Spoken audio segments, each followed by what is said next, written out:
1966. La figura de Mao Zedong se perfila como dios de su propia nación, azote de los Estados Unidos y símbolo de la revolución en el mundo.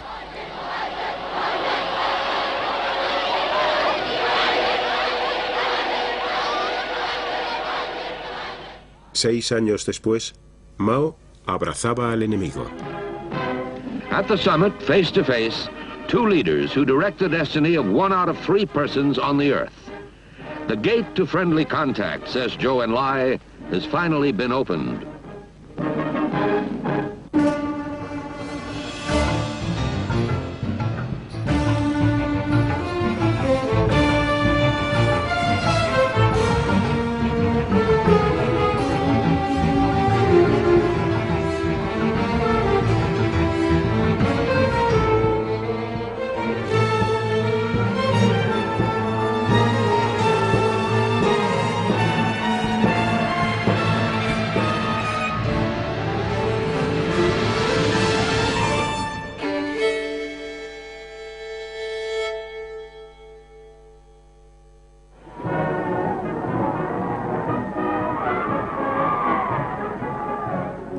En 1949, estalla la revolución en China.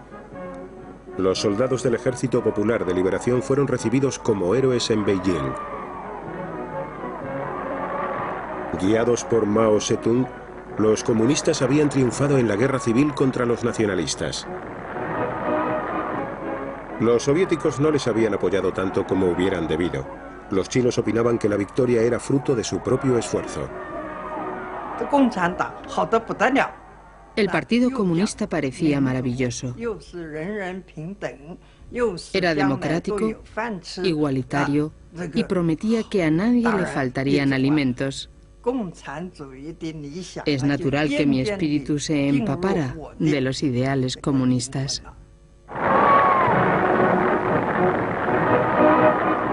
Los estadounidenses estaban desconsolados ante la pérdida de China, su mejor amigo en el continente asiático. Sentimos que habían traicionado todas nuestras esperanzas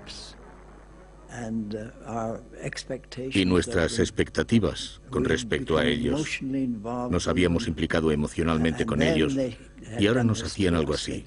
Nos abandonaban para hacerse comunistas.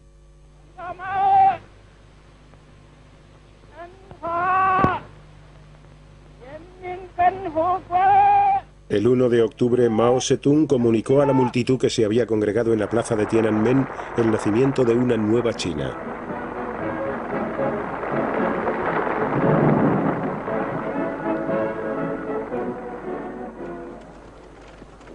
El país estaba sumido en el caos y agotado tras años de guerra. Mao necesitaba ayuda externa. Una de las primeras cosas que hizo Mao fue visitar Moscú para conseguir protección militar y ayuda económica. El primer ministro Molotov y el Politburó casi en su totalidad fueron a recibirle a la estación.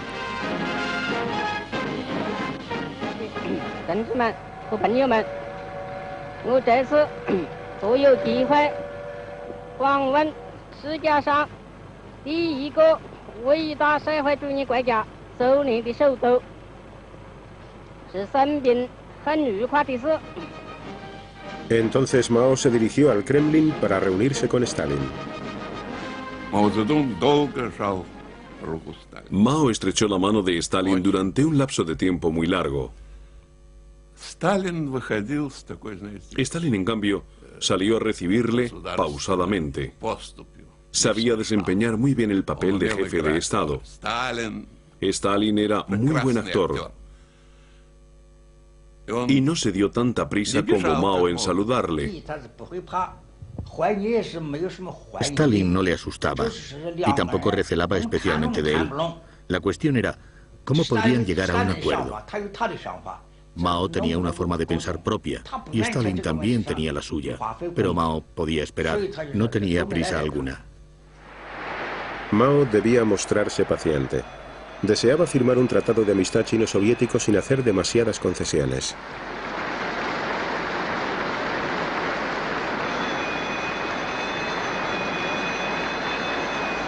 Pero Stalin, que desconfiaba tanto de Mao como Mao de él, tampoco tenía prisa. La visita de Mao se prolongó 2 meses. Durante este periodo hizo un recorrido por las fábricas y asistió a la proyección de inspiradoras películas sobre algunos dirigentes rusos, como por ejemplo el zar Pedro el Grande.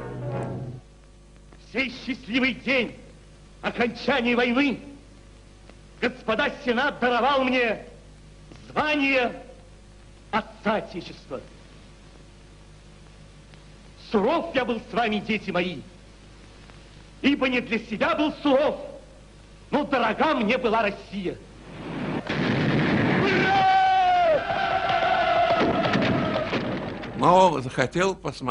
Mao quería ver el mar. Nunca había visto el mar de verdad. Y Stalin dijo, por supuesto. A las afueras de Leningrado está el Golfo de Finlandia, que es como el mar. Aquí tienes un tren y un guía. Ve, que lo disfrutes. En febrero de 1950, soviéticos y chinos firmaron un tratado de defensa mutua en el que también estaba incluida la asistencia que China necesitaba. En aquella época todos creíamos que entre Moscú y los comunistas chinos existían unos vínculos muy fuertes que les mantenían codo con codo. Muchos consideraban que esto formaba parte de una conspiración a escala mundial y por lo tanto opinaban que esta alianza era aterradora. No obstante, para Mao, China era siempre lo primero. Mao dijo: podemos firmar un tratado que nos comprometa durante 10, 20 o 50 años. Pero no debe dejarnos atados de pies y manos. Mao aceptó gustosamente la ayuda de los expertos soviéticos para reconstruir la industria china. Procedíamos de la Unión Soviética, donde la base de la economía estatal eran los planes. De modo que les explicamos a nuestros camaradas chinos que el plan era el fundamento de toda la industria y del desarrollo del país y de la economía. Pero no solo de la economía, sino también de otras ramas del conocimiento.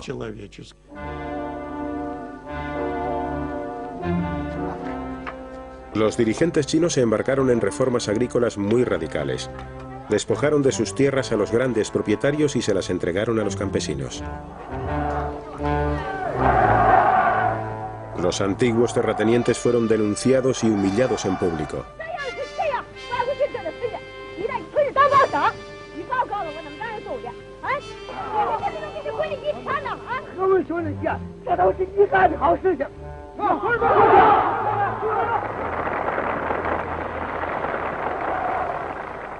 Más de 1 millón de terratenientes perdieron la vida.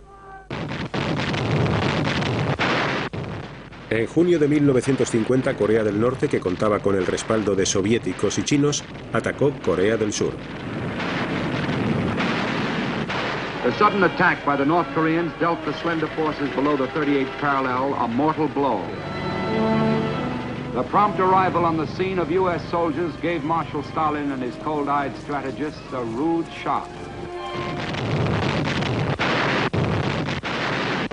Las fuerzas reunidas bajo las órdenes de un comando de las Naciones Unidas obligaron a los invasores a retroceder hasta la frontera china. El país que Mao gobernaba temía que llegaran a atacar su propio territorio. El principal enemigo era Estados Unidos. Toda la propaganda de aquella época iba contra ese país. El proletariado del mundo entero debía unirse para acabar con los capitalistas. Y puesto que Estados Unidos era un país capitalista, debía desaparecer. Bajo el estandarte que rezaba «Ayudemos a Corea», abajo con el imperialismo de los Estados Unidos, más de 1 millón de soldados chinos cruzaron la frontera que separaba su país de Corea.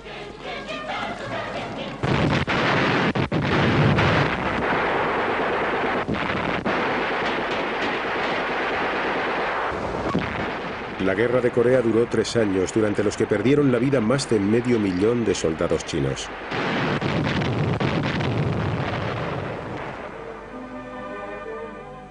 En China, los espectadores que acudían al cine podían ver películas de cosechas extraordinarias y nuevos récords industriales.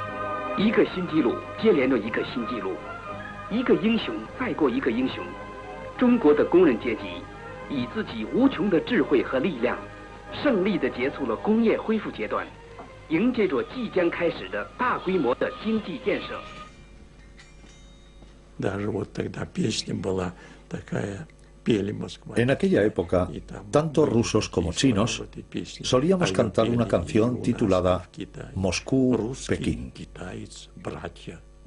Decía algo así como: los rusos y los chinos son hermanos para siempre. El camarada Stalin siempre insistía en ese punto. Arkhipov, tú y tu equipo no debéis olvidar jamás esto.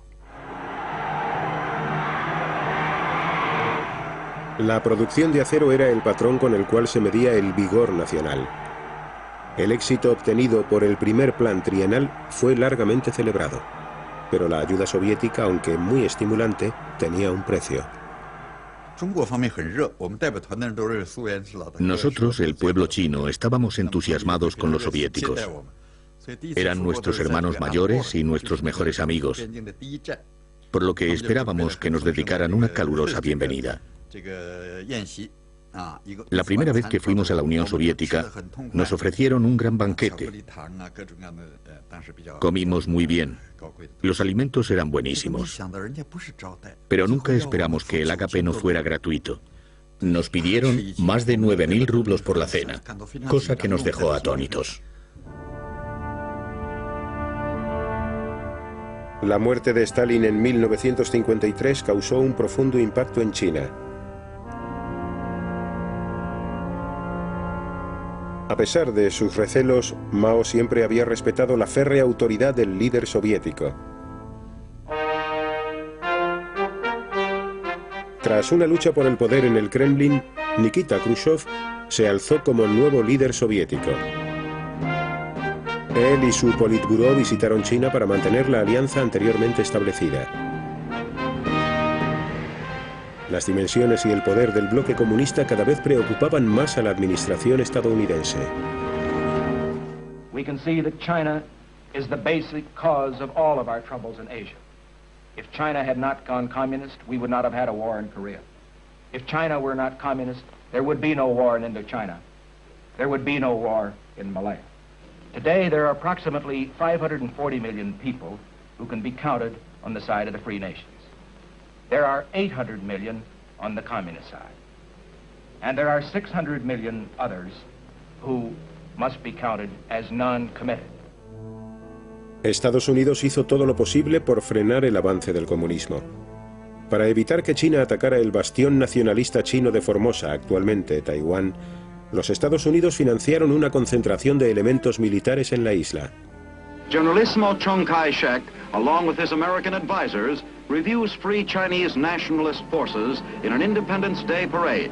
More than 500,000 soldiers, sailors, airmen and marines have as their ultimate aim and living goal the return to China's mainland.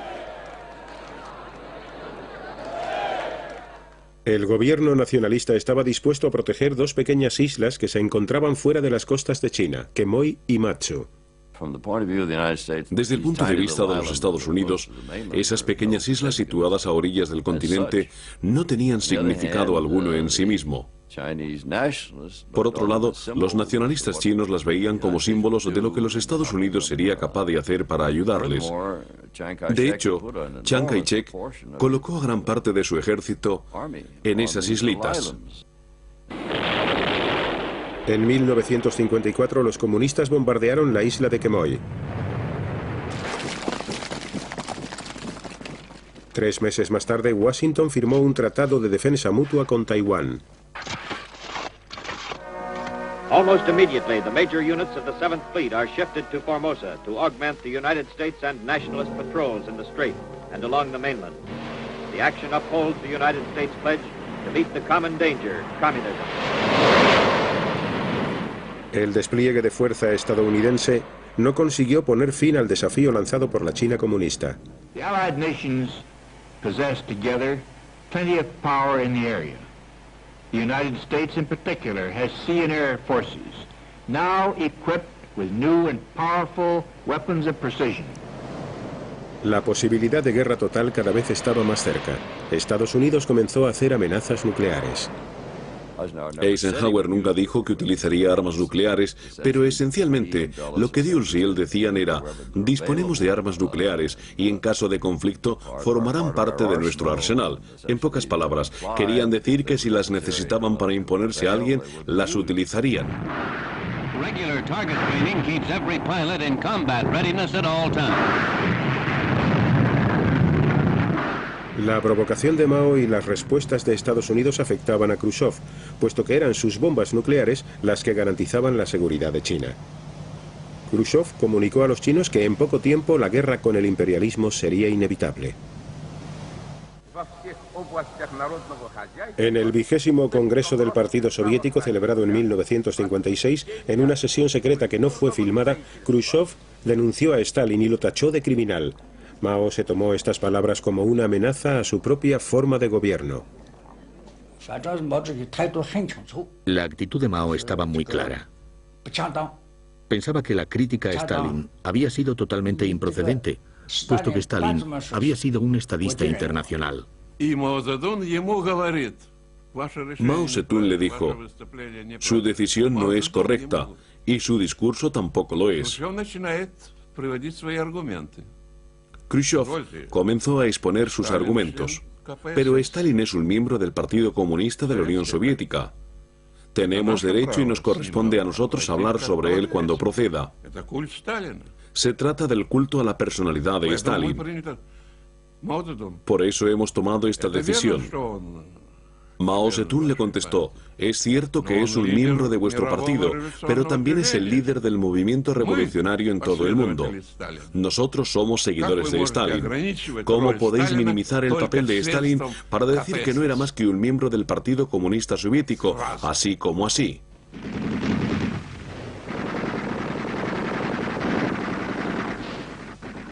En octubre de 1956, los húngaros se levantaron contra la dominación soviética.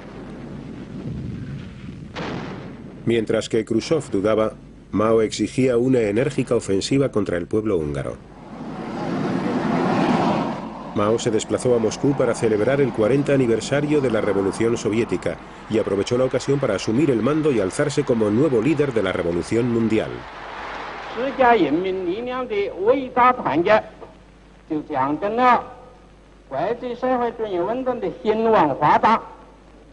Pero la ayuda soviética minaba el objetivo de Mao, que no era otro que conseguir la independencia total. En 1958 llegó la hora de la verdad. Khrushchev quería construir una estación de radio de onda larga en la costa china para guiar a los submarinos soviéticos. Por este motivo sugirió crear una flota naval conjunta. Esta fue una clara señal de que los soviéticos querían controlar China. Mao se había dado cuenta de que la Unión Soviética quería hacerse con el control de China, como ya había hecho en otros países de Europa Oriental. Por eso se molestó con Khrushchev y le dijo: si quieres, te dejo toda la costa y yo me vuelvo a las montañas. Mao seguía necesitando la pericia de los soviéticos. Deseaba crear una industria nuclear propia para China. Los camaradas chinos expresaron entonces un nuevo deseo. Dijeron que les gustaría mucho recibir más ayudas de nuestro país, ayudas que destinarían a construir plantas e instalaciones para producir bombas atómicas. Con este motivo, los dos países firmaron un acuerdo. Mao dijo que la bomba atómica era un tigre de papel. Pero también sabía que para un país el hecho de poseer la bomba atómica o no tendría una gran importancia en su posición en el mundo y en su influencia internacional. En 1958, Khrushchev visitó China para renovar el apoyo soviético, pero las exigencias nucleares de Mao habían causado daños irreparables en las relaciones de China con su hermano mayor. Mao Zedong dijo: vosotros sois comunistas y nosotros somos comunistas. Los comunistas suelen compartir. ¿Nos daréis la bomba atómica o no? A lo que Khrushchev respondió: ¿Y para qué queréis vosotros la bomba atómica? Nosotros la tenemos y defenderemos China como si de la Unión Soviética se tratara. Sí, dijo Mao, eso es cierto. Pero no somos un pueblecito de pacotilla. China es un gran país y queremos tenerla. Khrushchev dijo, no la necesitáis. Y Mao le contestó, ¿eso significa que no queréis dárnosla?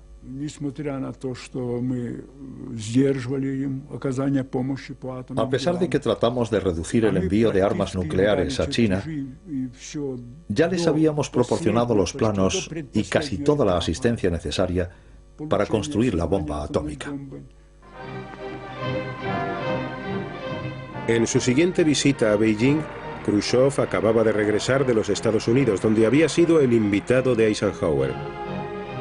Tras una gélida pero cortés bienvenida, Khrushchev fue acusado de ser un títere de los estadounidenses.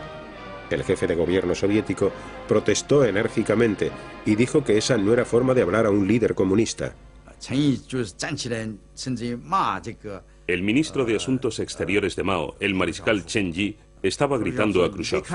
Le dijo, tú no eres más que un líder político, pero yo soy un mariscal y puedo decir lo que me apetezca.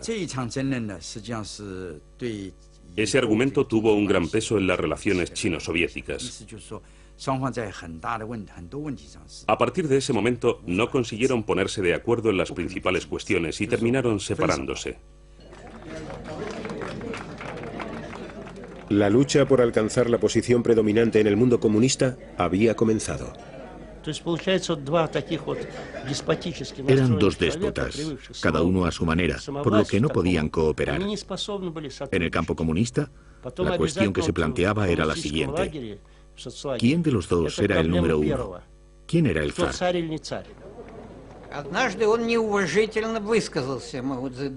En una ocasión, durante el viaje que Khrushchev hizo en 1959, habló de un modo poco respetuoso sobre Mao Zedong. Dijo que Mao era como una bota vieja de la que había que deshacerse. Tenían que haberlo traducido por algo así como viejo chanclo, pero lo dejaron como vieja bota. Pero bota en chino tiene además otro significado,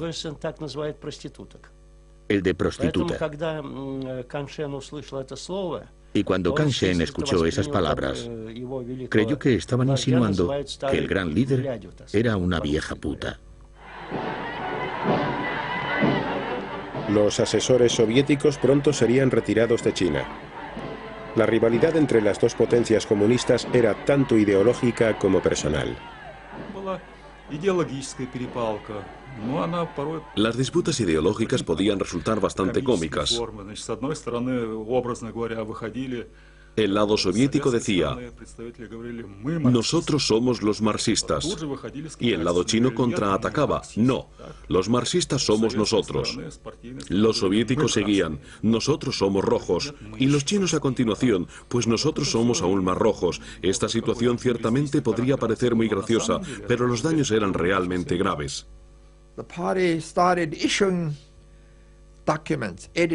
El partido comenzó a emitir documentos y a publicar editoriales que atacaban el revisionismo soviético. Desde ese momento, entre otros lemas, tuvimos que gritar «Abajo con el revisionismo soviético», que más tarde derivaría en «Abajo con Khrushchev».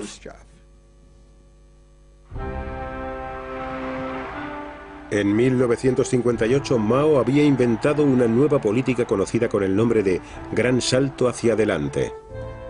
Se trataba de un plan grandioso para transformar China en una rica potencia mundial. El Estado expropió todas las tierras, por lo que la unidad familiar pronto desaparecería, y organizó a la gente en inmensas comunas. Conseguirían alcanzar este mundo utópico de abundancia a base de fuerza de voluntad.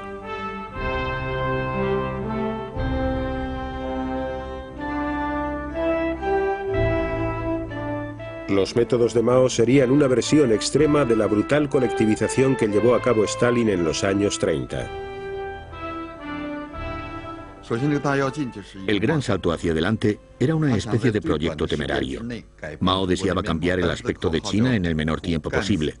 Su lema era: hay que luchar a fondo durante 3 años para cambiar el rostro de China y ponernos al nivel de los británicos y estadounidenses, aspiración decididamente poco realista. Puesto que el acero seguía siendo el símbolo clave de la vitalidad nacional, todo el país volvió a los hornos de la etapa preindustrial. La gente trabajaba día y noche para producir cantidades masivas de metal inútil. La ciudad más grande de China es Shanghái. Cuando el gran salto hacia adelante estaba en su punto álgido, me desplacé hasta esa ciudad. Entonces subí al tejado de una casa bastante alta y desde allí pude ver que todo Shanghái estaba en llamas. En los patios de todas las casas estaban fundiendo acero. Dejaron que las cosechas se pudrieran e ignoraron el sentido común y los conocimientos científicos. Nadie osaba decir la verdad ante el temor de ser víctima de un arresto, o quizá de algo peor.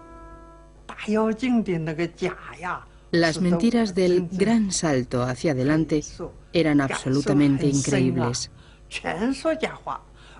Quienes no accedían a repetir esas falsedades eran relegados en su trabajo o simplemente les despedían. En los tiempos del gran salto hacia adelante, el pueblo chino aprendió a mentir.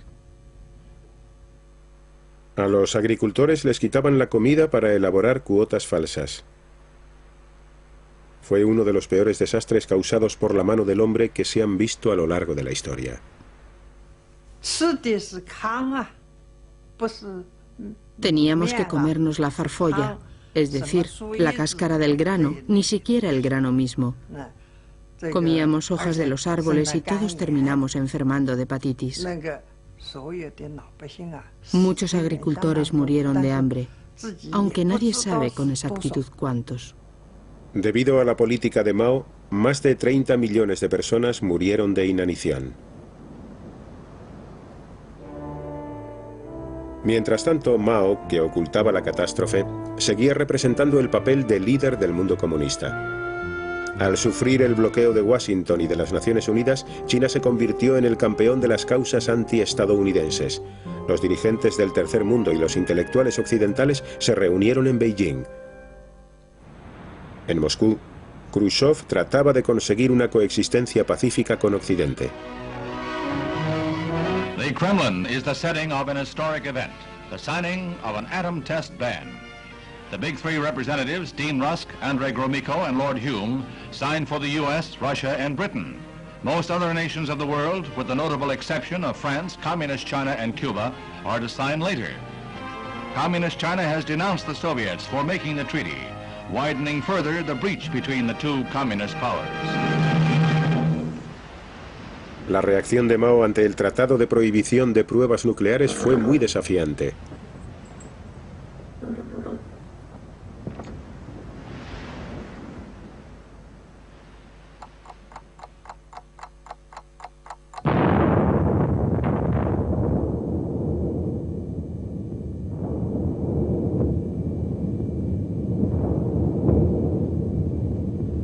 The Chinese Communist nuclear detonation is a reflection of policies which do not serve the cause of peace. But there is no reason to fear that it will lead to immediate dangers of war. The nations of the free world will recognize its limited significance and will persevere in their determination to preserve their independence.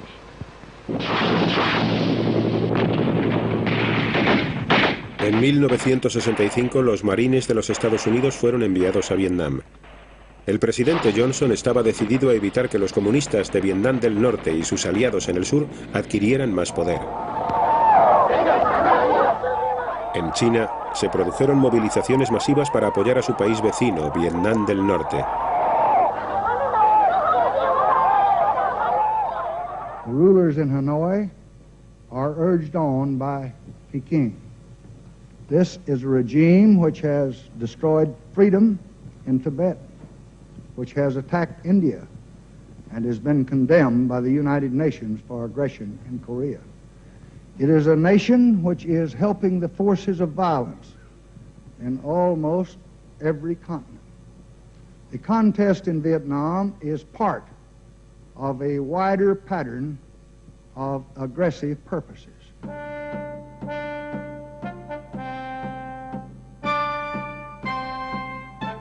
La guerra entre China y los Estados Unidos se perfilaba nuevamente como una opción muy posible.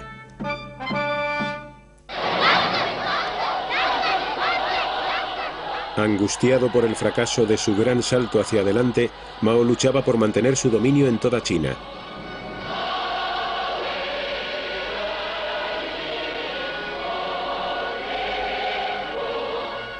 En 1966 puso en marcha la Gran Revolución Cultural.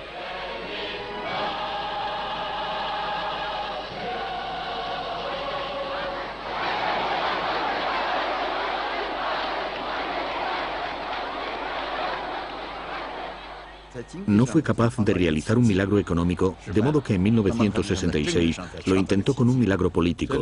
No solo quería deshacerse de sus enemigos, sino que también deseaba hacer algo de lo que Stalin se había mostrado incapaz: destruir la burocracia del gobierno.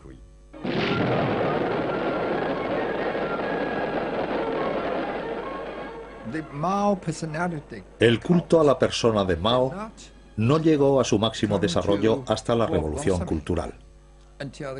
Entonces reunió en su persona a los cuatro grandes: el gran líder, el gran timonel del Estado, el gran comandante supremo y el gran maestro. Reemplazó a Stalin e hizo de Beijing el centro de la revolución mundial. Millones de jóvenes fueron reclutados para formar parte de la Guardia Roja de Mao. Explotaron su idealismo para sembrar el caos y destruir así todo vestigio del pasado. Chairman Mao says, Marxism consists of thousands of truths, but they all boil down to one phrase: it's right to rebel. The proletarian revolutionary rebels hold high the great red banner of Mao Zedong's thought. Through big character posters and great debates, they argue things out, expose, criticize, and repudiate thoroughly, and launch fierce attacks on all kinds of representatives of the bourgeoisie. La primera medida que tomaron fue cambiar los nombres de las calles. La calle en la que estaba situada la embajada soviética fue bautizada como Calle del Antirrevisionismo. Hubo algunas manifestaciones en el exterior de la embajada de la Unión Soviética y la mayor parte de los manifestantes eran miembros de la Guardia Roja.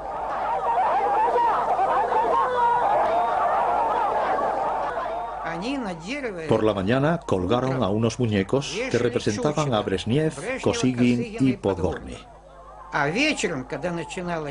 Cuando empezó a oscurecer, los bajaron e hicieron una hoguera a la entrada de la embajada y allí quemaron los muñecos.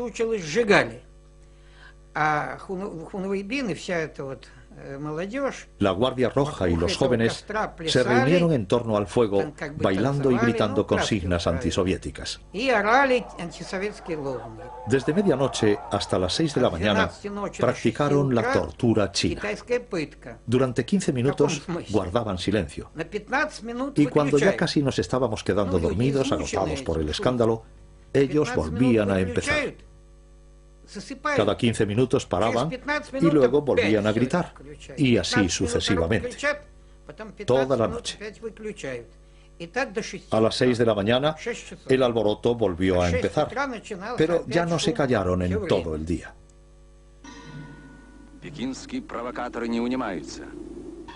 En 1969, la tensión en la frontera que separaba a Rusia de China cada vez era más tensa.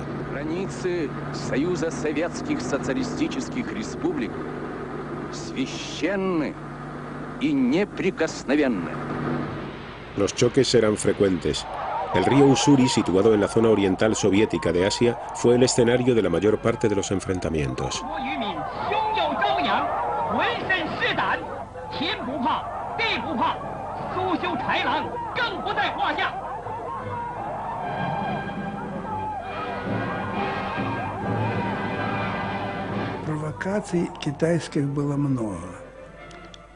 Los chinos nos provocaban constantemente.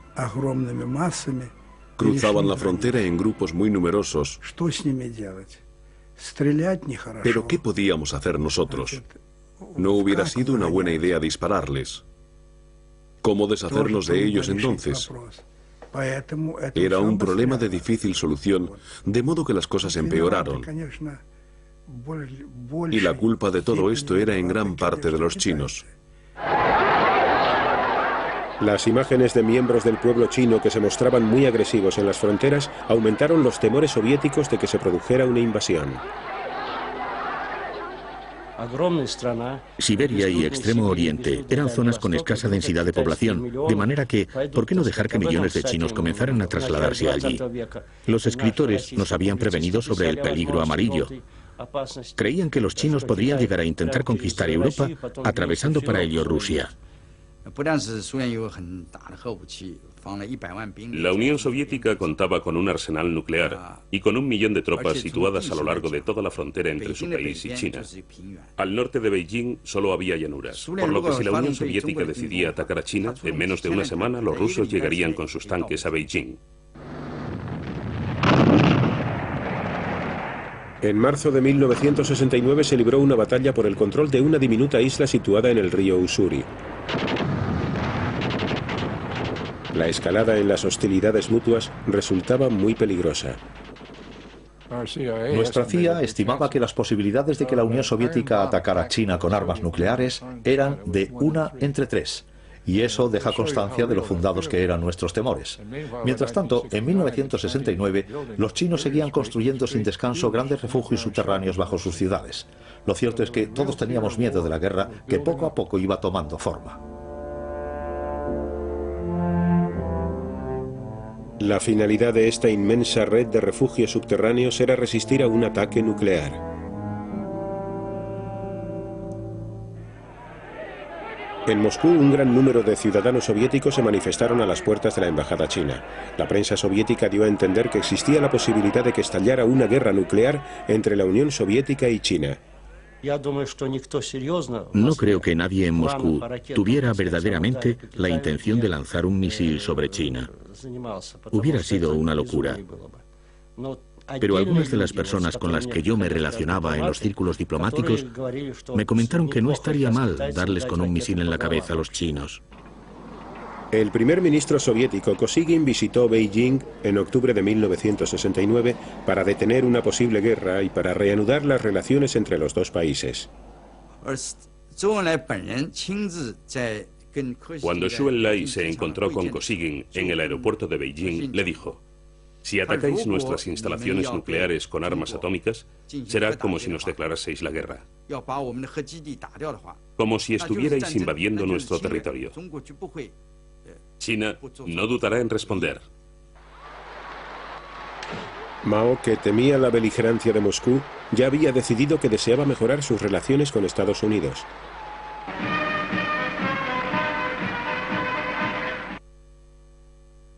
Anticomunista declarado, el nuevo presidente norteamericano Richard Nixon llegó a una conclusión similar. Para limitar el poder soviético y terminar de una vez por todas la guerra de Vietnam, tendría que iniciar un acercamiento hacia China. Con su nuevo consejero de Seguridad Nacional, Henry Kissinger, Nixon desarrolló una política exterior que sacaba provecho de la hostilidad entre los dos colosos comunistas. Después de pasar unos minutos en el despacho, comenzamos a caer en la cuenta de que existían auténticas tensiones entre Rusia y China.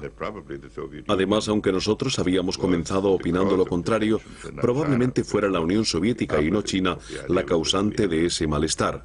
La primera señal que emitió Beijing de que habían decidido reanudar las relaciones diplomáticas entre los dos países llegó durante un partido de tenis de mesa. En 1971, mientras jugaba en Japón, el equipo estadounidense recibió una inesperada invitación para visitar China.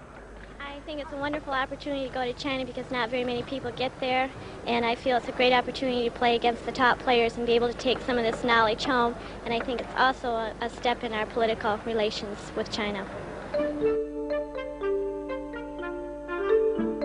Las películas caseras de los miembros del equipo ofrecieron las primeras imágenes de China que los estadounidenses habían visto en 20 años. La escena era desconcertante, porque por todas partes se podían ver consignas y símbolos que rezaban: larga vida a la unidad de todos los pueblos del mundo. Abajo con los imperialistas de los Estados Unidos y con sus perritos falderos. Esos carteles y pósters hacían las veces de periódicos, y en uno de ellos vimos una fotografía del presidente Nixon, por ejemplo, con un cuchillo clavado. Era un Nixon enano como un pigmeo frente a un gigante chino que le estaba cuidando. Y mientras tanto, todos eran extremadamente amables y corteses con nosotros. Siempre sonreían. Ellos tenían este lema: primero la amistad y después la competición. Y bueno, al final nos ganaron por 6 partidas a 5. Con la diplomacia del ping-pong se logró un gran avance en las relaciones entre ambos países. En 1971 Henry Kissinger hizo un viaje por toda Asia. Su principal misión consistía en hacer una visita secreta a Beijing y preparar el camino para un acercamiento con China. A medida que el avión se acercaba a la frontera china, íbamos siendo cada vez más conscientes de que ningún estadounidense en misión oficial había puesto los pies en China desde 1949. Habían pasado 22 años en total. Decidí que me gustaría ser el primero en hacerlo, así que mientras Kissinger esperaba sentado en la parte trasera del avión, yo me dirigí a la delantera para ser el primer miembro del gobierno estadounidense en pisar de nuevo territorio chino después de 22 años, en cuanto aterrizara el avión. Henry nunca me lo perdonó, me cogió por los hombros, me apartó y salió del avión en primer lugar. No me limité a poner un pie en suelo chino y a decir, ya está, he hecho historia y nunca olvidaré este momento. Estaba pensando en otras cosas. Me preocupaba quién iba a conocer a continuación y cómo conseguiría concluir esto. Nixon no era una persona muy habladora. Guardaba siempre sus secretos. Pero sí era un gran estratega acostumbrado a salirse siempre con la suya. Ambos disfrutaron con una operación de este tipo. El presidente Nixon, hombre muy decidido y capaz de tomar importantes decisiones, sin embargo, era incapaz de llevar abiertamente la contraria a sus subordinados. Le resultaba muy doloroso, hasta tal punto que se podría decir que le era imposible decirle a un burócrata: no estoy de acuerdo con usted y lo voy a hacer a mi manera. Trataba de encontrar una solución secundaria. Yo estaba moviendo todos los hilos y tratando de encontrar vías más discretas para organizar una especie de reunión secreta en la que se aprobarían una serie de disposiciones hasta el momento desconocidas y que tendría lugar a espaldas del Departamento de Estado, sin que nadie lo supiera, y que podría sorprender al mundo con sus conclusiones. Era una función teatral estupenda.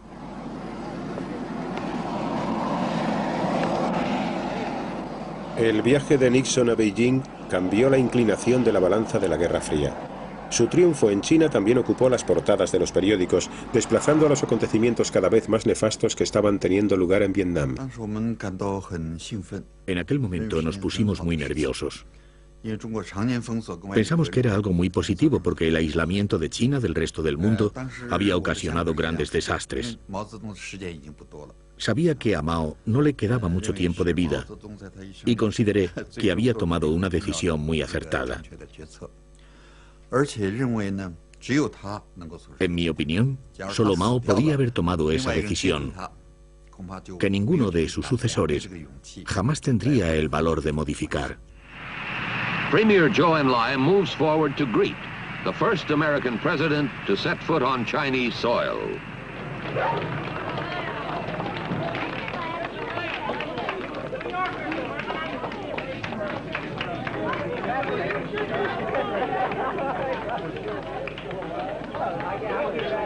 East meets West as a handshake bridges 16,000 miles and 22 years of hostility. There are no welcoming speeches, no formal ceremonies, just a receiving line made up of Communist Party officials and a military band playing the Star-Spangled Banner. Nixon, el anticomunista declarado, citó las mismas palabras que Mao. So many deeds cry out to be done, and always urgently. The world rolls on. Time passes. 10,000 years are too long. Seize the day. Seize the hour. This is the hour. This is the day. Peking newspapers, which had played down the Nixon visit, now give it front-page coverage. Dealers sell out as readers follow day by day the president's activities. Today, the president walks among priceless treasures from China's golden age. Among them, a pair of ear stoppers used by the emperor to keep from hearing criticism. Give me a pair as a gift. No bajé del avión y dije, ahora acabo de hacer historia. Pero en el camino de regreso desde Beijing supe que sí había hecho historia.